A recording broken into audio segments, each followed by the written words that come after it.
This is your hostess, Margarita, from the Digital Electronic World Point Report, in front of St. Patrick's Catholic Church in Watsonville, California. As you can see, it has still been going through its recent remodel and is due to open on schedule in August. Well, of course, it's rescheduled on schedule, but certainly, yes, it is due to open in August, which is fantastic considering that many faiths have been recently weighing in on many subjects having to do with religiosity. Specifically, though, there is one topic I'd like to speak to, and that is the recent excommunication of Archbishop Vigano.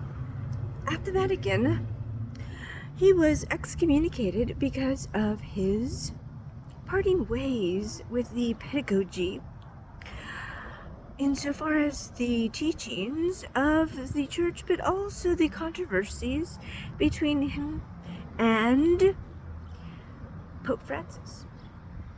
Suffice to say, they don't see eye to eye on certain teachings. For those that aren't of the Catholic faith or understand what it means to have a schism,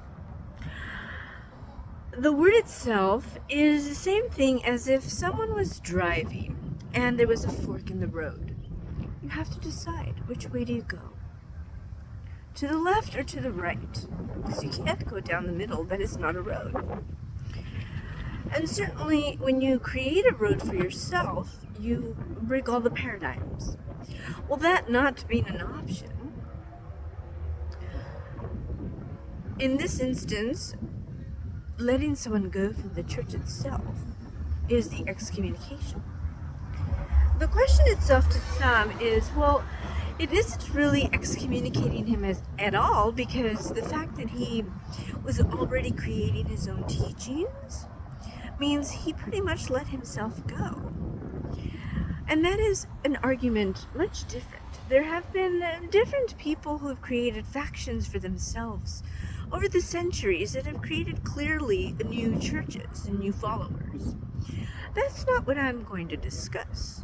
I simply wanted to speak briefly to the topic of the fact that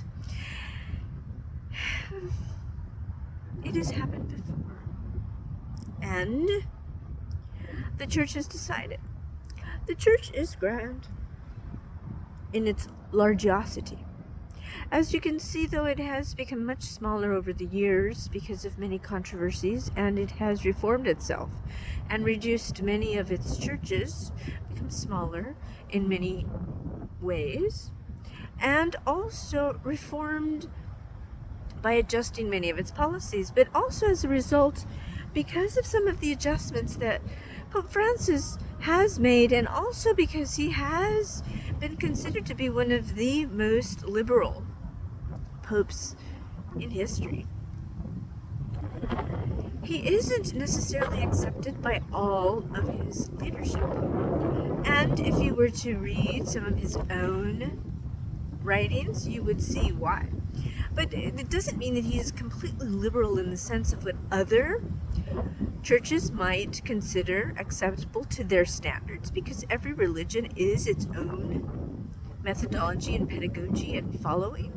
Obviously, that's why every religion has its own faith base. But let's also understand why it is important to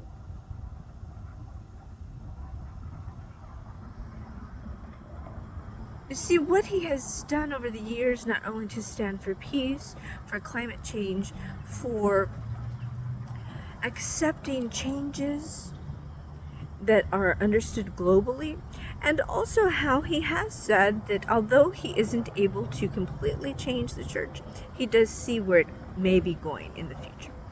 Important to note, and this concludes this episode of the Digital Electronic World Point Report. Your hostess and owner of the Digital Electronic World Point Report, Margarita Carrillo. Have a great day.